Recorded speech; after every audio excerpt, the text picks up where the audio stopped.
हमारे अगले मुकर्रर साबिक वज़ीर आज़म पाकिस्तान जनाब शाहिद खाकान अब्बासी साहब हैं, जिनके लिए इज़्ज़त हम सबके दिलों में है। अब्बासी साहब।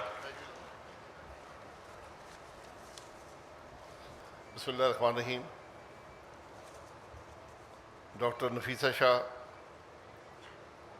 Mister Raza Rabbani, mister Ali Zafar, Mr. Salahuddin, distinguished ladies and gentlemen, it's a privilege to be here and to be part of this effort which is made every year and which provides an opportunity for many of us to speak independently and very candidly. The Constitution of Pakistan is an explicit constitution. It provides for procedures, it provides for modalities. It is a constitution in detail. And it also provides for the separation of the three branches of governance: the executive, the parliament, and the judiciary. It's a vast subject. I really have nothing to add on the technicalities of what my other colleagues here have added, but the reality remains, the reality of Pakistan remains that what are the powers that these three institutions share? Because the real power lies somewhere else, unfortunately. So we can talk about the separation of powers all day. It will remain an academic exercise. The Constitution defines the areas for all three to operate, but there are vast gray areas also, and as a result, there's an inherent conflict, which is perhaps natural, but the way we have resolved those conflicts need to be looked at. Whether we call it judicial activism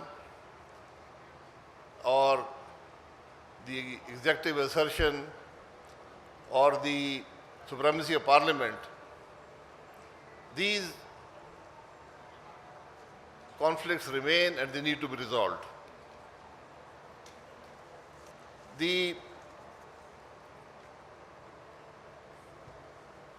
To me, the touchstone of any such resolution is its effect on the people of Pakistan, because that is basically why we have a constitution. That is the purpose of the constitution, to protect the rights of the people of Pakistan. We have a 75-year history of constitutions and the effort to resolve these conflicts. We just had a small debate that should we talk about judges, judgments, or the institution? I say we need to talk about all three, because all three are to blame. Let history judge the judgments. But the judges also have to answer. Again, perhaps to history. But the institution remains. The institution, if nothing else, if it cannot rectify the mistakes, it should perhaps express some level of remorse. It should at least say that what was done was wrong. My purpose here is not to assign blame, but the purpose here is that today we have a serious crisis in the country. It's a crisis which is unprecedented, which is perhaps existential. And we all these organs of state have to play their role. They cannot abdicate the responsibility to the other. The Parliament, the executive, and the judiciary are equally to blame for whatever has happened. But I always assign perhaps a greater proportion of the blame to the judiciary, because it failed to protect the sanctity of the ballot. Because when the elections were being stolen, when the sanctity of the ballot was being violated, there was only one institution which could protect it, which was the judiciary. If the Parliament is not representative, then the executive leadership drawn from that Parliament is also not representative. Then the laws made by that Parliament, which are then questioned or arbitrated by the judiciary, are also not representative. So we have a long history. I can quote. There's a lot of anecdotal evidence which are great examples of our failures. All three organs. The executive, the Prime Minister sees the Parliament as a stepping stone to his office, and then generally ignores the Parliament. The Parliament itself, despite its claims to supremacy, sees its sphere of influence, its constitutional responsibility, its dignity violated, but does nothing. And the judiciary, perhaps in many ways, contributes to that. Because time and again, when parliaments were dissolved, by the sword, the only action that the judiciary took was to provide sanction to that action, to provide protection to that action. So there's a long history that we have to consider here. I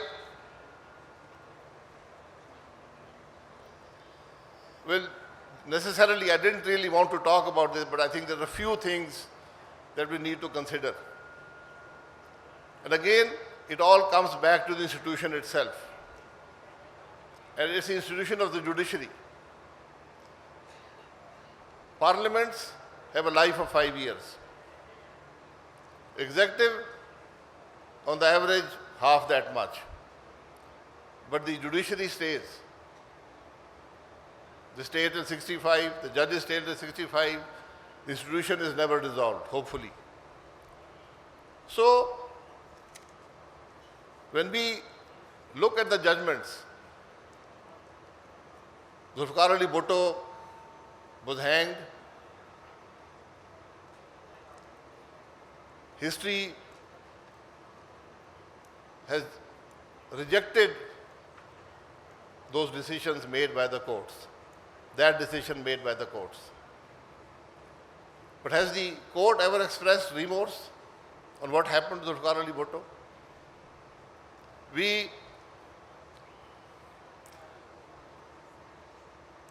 Dr. Malik was here, Dr. Malik is sitting here. We were part of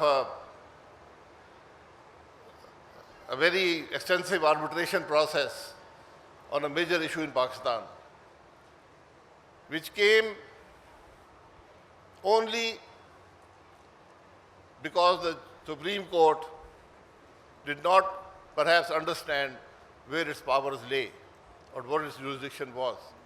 And as a result, Pakistan had to pay a price of $6 billion.